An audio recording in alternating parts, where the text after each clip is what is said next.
Hi everybody అండి. నాకు ఈ సినిమా చూడగానే నాకు అనిపించింది ముందు విశ్వనాథ్ గారి సినిమాటోగ్రఫీ. ఇమీడియట్గా ట్వీట్ చేశాను నేను, మీరు చూసుంటారు సార్. మార్నింగ్ లేవడంతోనే ఆ ట్వీట్తోనే సార్ నిజంగా ఒక్కొక్క ఫ్రేము ఒక్కొక్క వాల్ పేపర్ లాగా ఒక స్క్రీన్ సేవర్ లాగా చేసే ఎక్సలెంట్. ఎందుకంటే మనం పెద్ద పెద్ద పేర్లు వింటుంటాం తప్పించి తర్వాత వెతికితే మీ ప్రొఫైల్ అంతా చూసి ఓహో గామి ఈయనే చేశారా, బాగా చేశారా అనిపించింది. Congrats sir. Thanks sir. Next ఈ సినిమాలో ఆవిడ స్టీల్ ది షో అంటే ఆవిడ బాగా చేశారు, దాని గురించి చెప్పక్కర్లేదు. బట్ ఈ సినిమా మీద నాకున్న అబ్జెక్షన్ మొత్తం చెప్తున్నాను, నా క్వశ్చన్ కాదు. ఆవిడ ఇందాక స్టేజ్ మీద ఒక్కొక్కరిని పిలిచినప్పుడు సుద్ది అయోధ్య గారు రండి ఏదో క్యారెక్టర్ పేరుతో పిలిచారు. ఆయన ఏమని పిలిచారండి మీరు రమ్మని స్టేజ్ మీకి? పంతులు గారు రండి అని పిలిచారు. అదే ఎందుకు అలా పిలవాల్సి వచ్చిందంటే ఆవిడ తప్పు కాదండి. సినిమాలో హీరో కులం ఏమైనా చెప్పారా? హీరోయిన్ కులం చెప్పారా? హీరో తండ్రి ఇంకో క్యారెక్టర్ ఎవరిదైనా కులం చెప్పారా?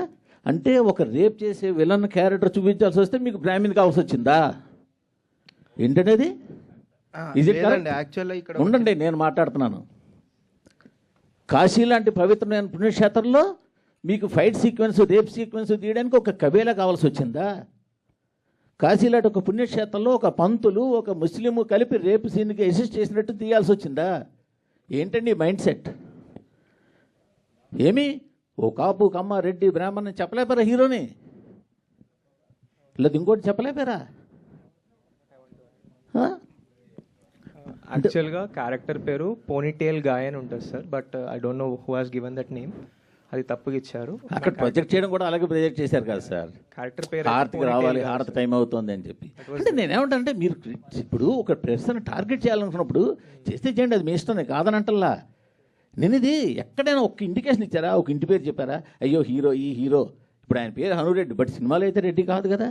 చెప్పడంలో ఆయన రైటరు, ఆయన ఇంగ్లీష్ కాదు కదా. ఆవిడ శుద్ధి ఏజ్ ప్రపంచంలో దేనికైనా ఉండొచ్చు. కరెక్టే సార్.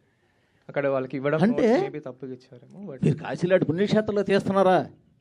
అక్కడ కబేళ పెట్టి కబేళలో రేప్ సీన్ ఫైట్ సీన్ పెడతారా?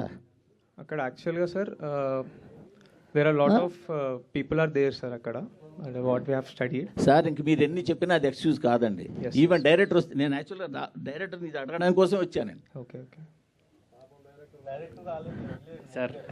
కాదండి, అది ఏంటది?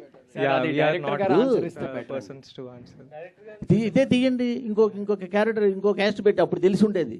సార్ మూర్తి గారు, వన్ సెకండ్. మా డైరెక్టర్ రైటర్ కాబట్టి ఆయనకి ప్రతిదానికి ఒక బలమైన కారణం ఉంటుందండి.